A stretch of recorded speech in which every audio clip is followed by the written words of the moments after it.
విఠలాది వారపు శుభాకాంక్షలు తెలియజేస్తున్నాను.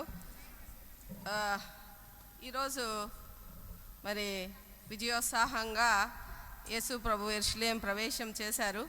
మరి మనమందరం కూడా ఆ కార్యక్రమంలో పాల్గొని ఉదయం ఆరాధనలో పాల్గొన్నాము. మరి దేవునికి స్తోత్రం చెల్లిస్తాము. చిన్న ప్రార్థన చేసుకొని వాక్యాన్ని ముందుకు పోదాం. సర్వశక్తిమంతుడా, సర్వోన్నతుడా ప్రభువా, స్తోత్రం నాయన, స్తోత్రం తండ్రి. ఉదయం నుంచి ఈ సమయం వరకు కాచి కాపాడినారు ప్రభా, నీకు స్తోత్రం. నీ సన్నిధిలో నిలబడి నిన్ను స్తుతించి గణపరచడానికి నీవు ఇచ్చిన సమయాన్ని బట్టి వందనాలు, స్తోత్రాలు ప్రభా.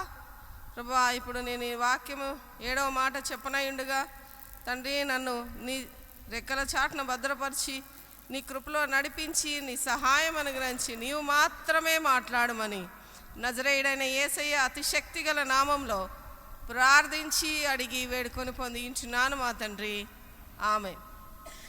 మరి ఇక్కడ మనం చూసినట్లయితే 7వ మాట చదువుకుందాము.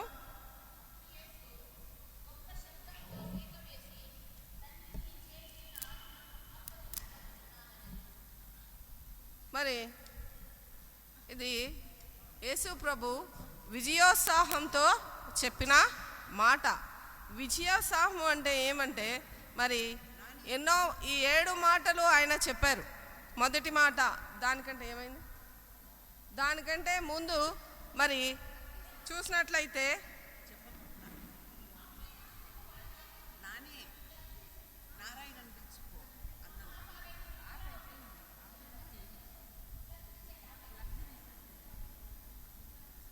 చెప్పులేసుకోండి. ఈ కార్యక్రమం మొదలయ్యేటప్పుడు సిలువకి అందరూ కూడా బయలుదేరారు. యేసు ప్రభుని కొరడాలతో కొడుతూ మరి ప్రజలందరూ కూడా కొంతమంది వింత జరుగుతుంది చూద్దాము అని.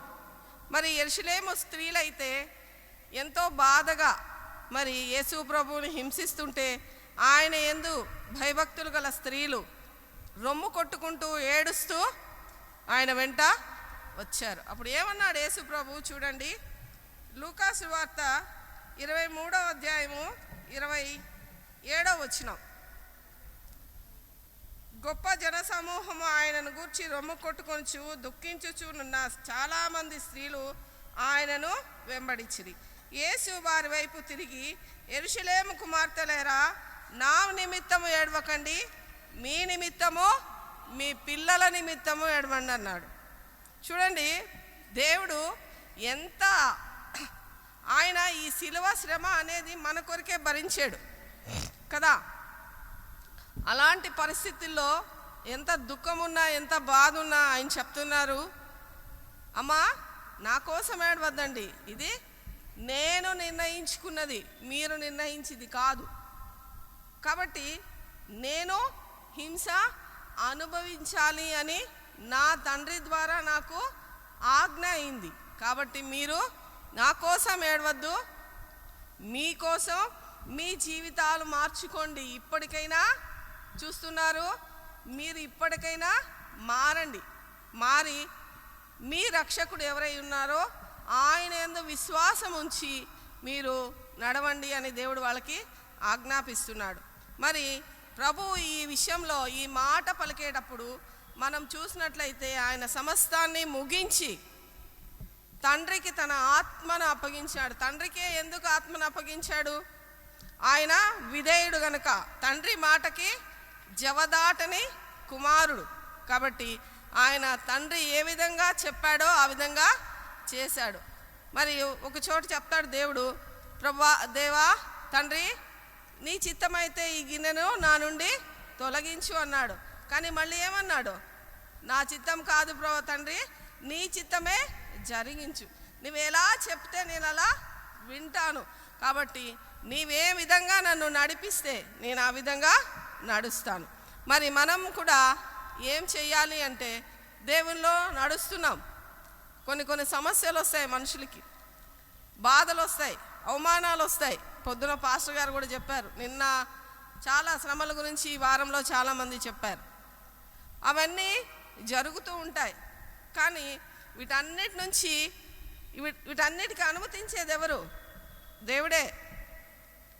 కానీ వీటన్నిటి నుంచి మనల్ని తప్పించేవాడు కూడా ఆయనే. కాబట్టి మనము ఎలాంటి భయము, దిగులు ఉంటుంది, చింత ఉంటుంది, ఆవేదన ఉంటుంది, బట్ దేవునిలో విధేయత కలిగి నడవాలి. మరి ఇక్కడ మనం చూసినట్లయితే ఈ 7వ మాట చివరి మాట. ఈ చివరి మాటతో దేవుడు తన శిలువ కార్యక్రమాన్ని సంపూర్తి, సమాప్తము, పరిపూర్ణము, ముగింపు పలికినాడు.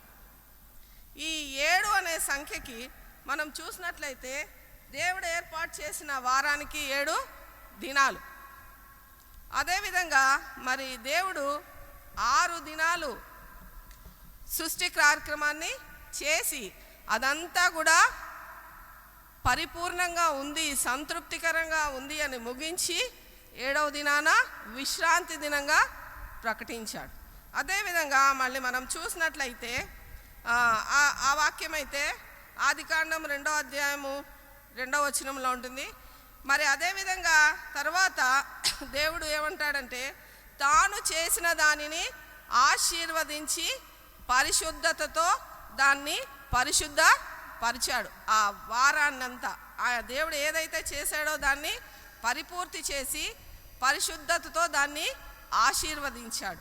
అదేవిధంగా మరి దేవుడు చేసిన మరొక గొప్ప విషయం 7 దినాల్లో ఏమి అంటే, యెరికో పట్టణం. మనం యెషయా గ్రంథం 6వ అధ్యాయము 4 నుంచి చూసినట్లయితే యెరికో గోడల్ని ఏ విధంగా దేవుడు 7 దినాలులో వాటిని కూల్చేశాడు. 7వ దినము 7 సార్లు దాని చుట్టూ తిరిగి మరి బూర ఊదినప్పుడు యెరికో గోడలు అన్నీ కూలిపోయాయి. తర్వాత నయమానుకు చెప్పాడు, మరి ప్రవక్త 7 సార్లు యోర్దాన్ నదిలో మునగమన్నాడు. ఆయన ఏమనుకున్నాడు, ఏంది నేను ఇంతగా వస్తే నా తల మీద చేయబెట్టి ఆశీర్వదిస్తాడు అనుకుంటే ఈయనేంది నీళ్ళల్లో మునగమన్నాడు అని అనుకుంటాడు. అప్పుడు అతని దగ్గరున్న ఒక వ్యక్తి చెప్తాడు, ఆయన నీకేమి బంగారం ఇమ్మల్లా ఇంకేడుకో బొమ్మని లేదు కదా, దగ్గరలో ఉన్న నదిలో మునుగు అన్నాడు. 7 సార్లు 7 సార్లు మునిగితే పసిపిల్ల దేహం వలె మారిపోయింది. ఆ తర్వాత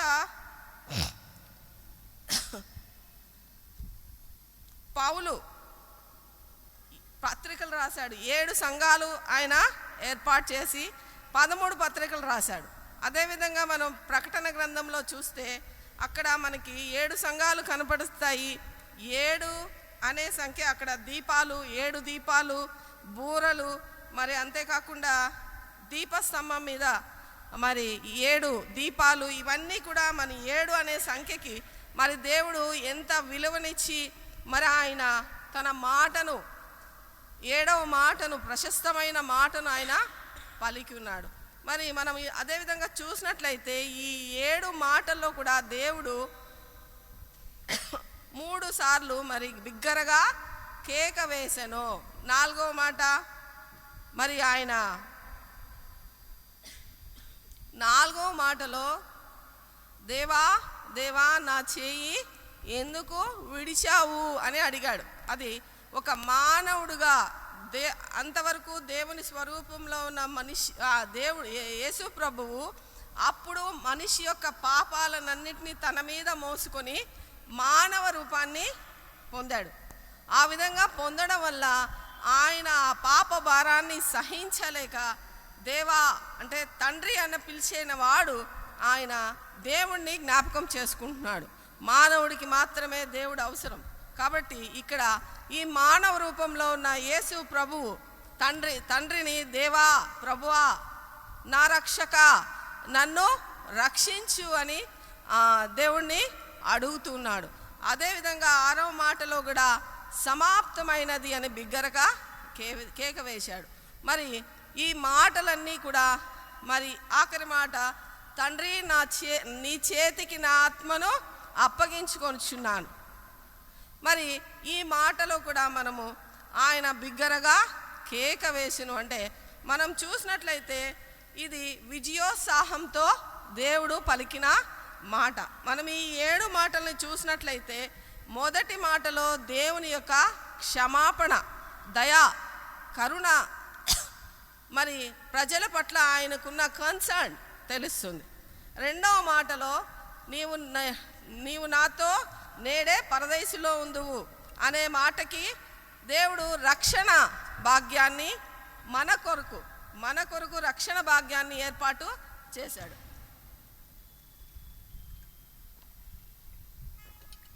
మూడవ మాటగా మరి తల్లికి ఒక కుమారుడిగా తన బాధ్యతను నెరవేర్చాడు, ఆదరణ కలిగించాడు. తల్లికి తను వెళ్ళిపోతూ మరి తను చేయవలసిన బాధ్యతను మరి ఇంకొక శిష్యునికి అప్పగించి, నా తల్లిని నువ్వు నీ తల్లిగా చూసుకో, ఆమెని క్షేమంగా నడిపించు అని ఆయన తెలియజేశాడు. నాలుగో మాట ఆక్రందన, ఆవేశము, బాధ. నన్నెందుకు దేవా, నా తండ్రి నా చెయ్యి ఎందుకు విడిచా? మనం కూడా ఎప్పుడు అంటాం. నేనైతే నిజంగా మీకు అందరికీ తెలుసు నా పరిస్థితి, ఎప్పుడు కూడా దేవుని ఇదే అడుగుతా, ఎందుకు ప్రభా నన్ను ఇంతగా బాధ కలిగిస్తున్నావు అని. కానీ నాకు సమాధానం వెంటనే వస్తుంది. ఉదయాన్నే లేచి నేను వాక్యాలు చదువుకున్నప్పుడు, నీకు రక్షణ కలిగిస్తాను, నీ శత్రువుల్ని నీ నుంచి దూరం చేస్తాను అని దేవుడు నాకు వాగ్దానాల్ని ఇస్తూ ఉంటాడు. ప్రతిరోజు కూడా నాకు దేవుడు మంచి వాగ్దానాలతో నన్ను నడిపిస్తూ నన్ను క్షేమాన్ని కలిగిస్తూ ఉంటాడనమాట. నాకు చాలా సమస్యలు, ఎందుకంటే మానసికంగా ఆర్థికంగా చాలా ఇబ్బందులకి నన్ను గురి చేస్తున్నారు. కానీ నా దేవుడు నాతో ఉన్నాడు. నాకు ఇప్పుడు ఇబ్బంది కలిగినా మరు నిమిషంలో ఆయన నాకు సహాయం చేసే దేవుడని మనము ఆయన్ని మాత్రమే నమ్మాలి. ఎప్పుడైతే నువ్వు దేవుడిని నమ్ముతావో నీకు ఆదరణ, నీకు రక్షణ, నీకు సమాధానము దేవుడు మనకి అనుగ్రహిస్తాడు. తర్వాత 6వ మాటలో సమాప్తమైనది అనే మాట విజయోత్సాహము, సంతోషము దాంట్లో ఉంది. అదేవిధంగా 7వ మాటలో మనం చూసినట్లయితే సమర్పణ అనే మాట, దేవుడు తన్ను తాను మరి ఈ లోకానికి సమర్పించుకొని ఆత్మను తండ్రికి అప్పగించాడు. తండ్రికి ఆత్మను ఎందుకు అప్పగించాడు అంటే, మరి అప్పగింతలకి మనం చూస్తాము అర్థాలు ఉన్నాయి. పెళ్ళైన తర్వాత తల్లిదండ్రులు తమ కుమార్తెని అల్లుడికి అప్పగిస్తాడు. ఎందుకు?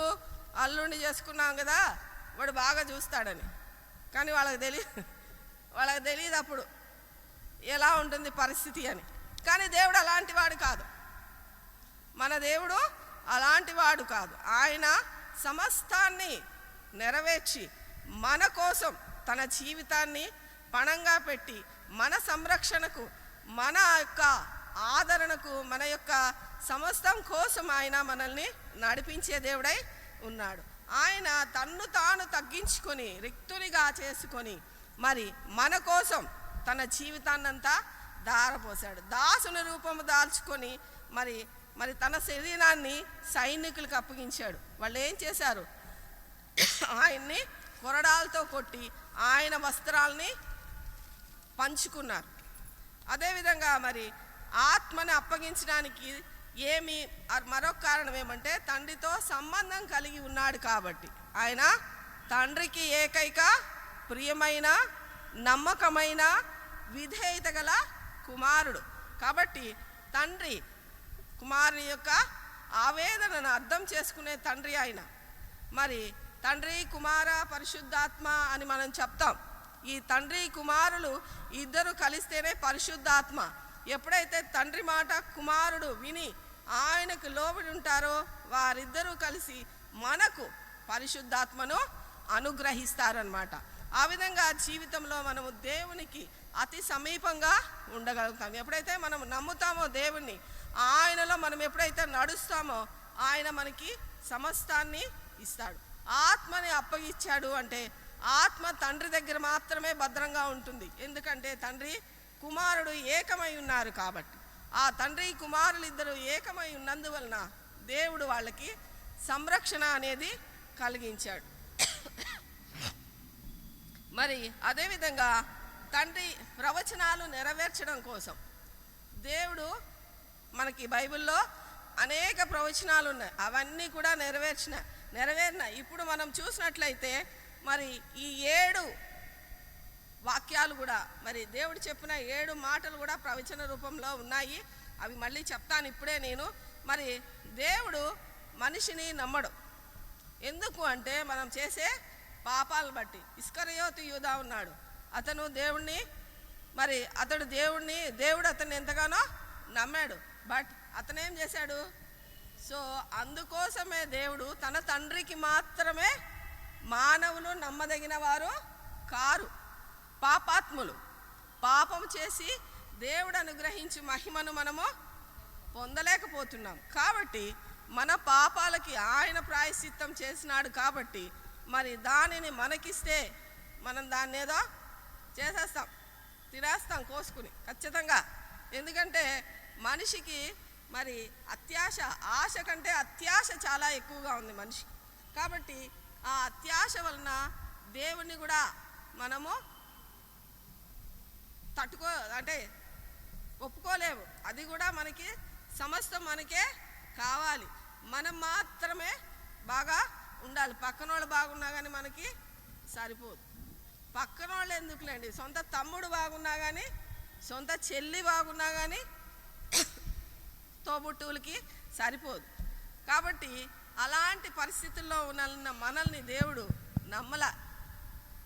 దేవుడికి తెలుసు, సమస్తం తెలుసు ఆయనకి. మన జీవితాన్ని అంతా వడపోసున్నాడు. నా పరిస్థితి ఏంది, మీ పరిస్థితి ఏంది, ప్రతి ఒక్కళ్ళ పరిస్థితి ఆయనకి తెలుసు. కాబట్టి దేవుడు మనల్ని నమ్మక తన తండ్రికి మాత్రమే, ఎందుకంటే ఆయన తిరిగి ఇచ్చేవాడు, మళ్ళీ తీసుకోవడానికి దేవునికి శక్తి ఉంది. ఈ ఒక్క మాట చదవండి, యోహాను సువార్త 10:17, 18.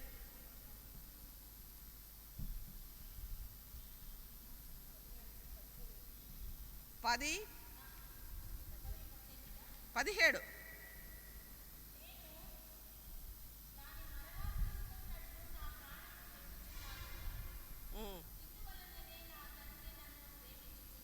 ఎస్,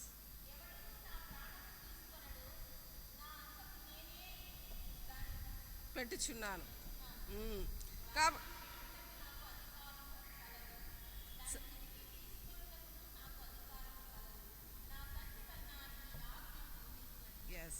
చూడండి ఎంత బాగా మరి ఈ వాక్యంలో మనం చూడగలము. చాలా రెఫరెన్సులు రాసినాను, బట్ టైం అయిపోతుంది కాబట్టి నేను వాక్యాన్ని క్లుప్తంగా ముగించాలి అనుకుంటున్నాను.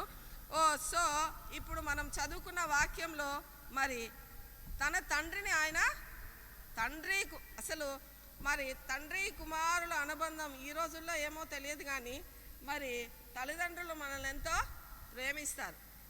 మన సమస్తాన్ని వాళ్ళు దాచుకొని మనకి సంరక్షణ కలిగిస్తారు, తండ్రి కానీ తల్లి కానీ. ఆడపిల్లలైతే నా మటుకైతే నేను ఏ విషయమైనా మా అమ్మకి ఎప్పుడూ చెప్పేదాన్ని కాదు. మా అమ్మని ఎప్పుడు అంటే కొంచెం భయపడేదాన్ని ఆమె ఇప్పుడు నాకు భయపడతాను, అట్లుంది పరిస్థితి. మా నాన్నకే చెప్పేదాన్ని ఏ విషయమైనా. సింపుల్గా మనకి జరిగే ప్రతి విషయం కూడా, ఆడపిల్లకి జరిగే ప్రతి విషయం కూడా నేను మా నాన్నతో డిస్కస్ చేసేదాన్ని, భయపడేదాన్ని కాదు. మా నాన్న కూడా నన్ను ఆ విధంగానే పెంచారు. ఆడపిల్లలు తల్లికి చెప్పాల్సిన విషయాలు కూడా మా నాన్నకే చెప్పేదాన్ని. అంత క్లోజ్గా నా బిహేవియర్ మా నాన్న పట్ల ఉండేది. ఎందుకంటే అంతగా నమ్మాను నేను ఆయన. మా నాన్న ప్రతి విషయంలో కూడా ఎప్పుడూ కూడా మా పట్ల, ఆడపిల్లల ముగ్గురం, కానీ మేము ముగ్గురం కూడా ఎక్కువగా మా నాన్నతోనే ఎక్కువ కాంటాక్ట్స్ పెట్టుకొని ఉండేవాళ్ళం, మాట్లాడేది. మా అమ్మ అంటే కొంచెం సీరియస్గా మాట్లాడేది. తను అన్నీ చేస్తుంది పాపము, బట్ చాలా కోపం మా అమ్మకి. అందువల్ల మా నాన్న కొంచెం సాఫ్ట్గా మా పట్ల చాలా ర్యాష్ వ్యక్తి, కానీ ఆడపిల్లల పట్ల ఆయన చాలా మరి సౌమ్యంగా ఉండేవాళ్ళు ఆయన బిడ్డల పట్ల. సో అందువల్ల మేము ఆయనతోనే ఎక్కువగా ఉండేవాళ్ళం. కాబట్టి మనము అంటే తండ్రి బిడ్డల సంబంధం ఏ విధంగా ఉంటుంది అనేదానికి మరి మనము ఆయన్నే నమ్మాలి, ఆయనతోనే గడపాలి. కాబట్టి ఇక్కడ యేసు ప్రభువు తన తండ్రిని ఆ విధంగా మరి గౌరవించి, ఆయన పట్ల విధేయత చూపించి ఆయననే మరి నమ్ముకున్నాడు. కాబట్టి ఇంత ధైర్యంగా మనకి ఈ వాక్యాన్ని నా తండ్రి, నేను ఆయన ఇచ్చిన వాగ్దానం, ఆయన ఇచ్చిన ఆజ్ఞను నా పట్ల నా తండ్రి నెరవేరుస్తాడు. కాబట్టి నేను ఆయనకి మాత్రమే నా ఆత్మను అప్పగించుచున్నాను. రక్షణ పరిపూర్ణత, విశిష్టత ఇక్కడ మనము చూడగలం. దేవుడు మరి తన కుమారుణ్ణి ఏ విధంగా నమ్మి, తండ్రిని నమ్మి కుమారుడు, కుమారుని నమ్మి తండ్రి, వీరిద్దరూ కలిసి మనకి పరిశుద్ధాత్మ ద్వారా మనకి ప్రత్యక్షతలు కలిగిస్తారు. కాబట్టి ఇది మరి పరిపూర్ణమైన సందేశం. కాబట్టి ఇంకోటి ఏమంటే, క్రైస్తవునికి మాదిరి చూపించడం కోసం దేవుడు తన ఆత్మను తండ్రికి అప్పగించాడు. స్టెఫెను గురించి మనం చూసినాం కదా. మరి అపోస్తలుల కార్యం 7వ అధ్యాయం 59వ వచనం వదిలేక చదవద్దండి, టైం అయిపోతుంది. మనకి అందరికీ తెలుసు స్టెఫెను గురించి. మరి ఆయన ఏం చేశాడు? తన ఆత్మని తండ్రికి అప్పగించాడు. ఎందుకు? దేవుని నమ్మాడు, యేసుప్రభుని ఆయన పరిపూర్ణంగా నమ్మాడు కాబట్టి ఆయన తన ఆత్మను తండ్రికి అప్పగించగలిగి ధైర్యాన్ని ఆయన పొందాడు. కాబట్టి మరి అలాంటి భక్తి మనకు ఉండాలి అని ఇక్కడ వాక్యంలో మనము తెలుసుకోవచ్చు. తర్వాత 6వ మాటగా మరణ భయం తొలగించడానికి, మనలో ఉండే మరణ భయం. నిజం చెప్పాలంటే నాకు కొంచెం చిన్న వయసులో, అంటే 35-40 ఏజ్లో ఉన్నప్పుడు, ఇంకా పరిపూర్ణంగా దేవుళ్ళో రానప్పుడు, సమాధిలో ఎట్టుంటారబ్బా వీళ్ళు అనుకునేదాన్ని. చాలా, ఈ మాట ఎప్పుడు చెప్పలేదు, నేను ఎవరితో కూడా డిస్కస్ చేయలేదు. అంత ఒక రకమైన ఫీలింగ్ ఉండేది. ఇప్పుడు ఏంగా దేవుడి దగ్గరికి వెళ్ళిపోతామనే ఫీలింగ్ వచ్చేసింది. ఏంటంటే అంత నమ్మకం దేవుళ్ళో మనకి. ఎందుకంటే మనం అనుదినము అనుక్షణము ఆయనలోనే ఉంటూ, ఆయన్నే పూజిస్తూ, ఆయన యందు భయభక్తులు కలిగి, ఆయన వాక్యం చదువుకుంటూ, ప్రార్థన చేసుకుంటూ ఉంటే ఆ ధైర్యాన్ని దేవుడు మనకి అనుగ్రహిస్తాడు.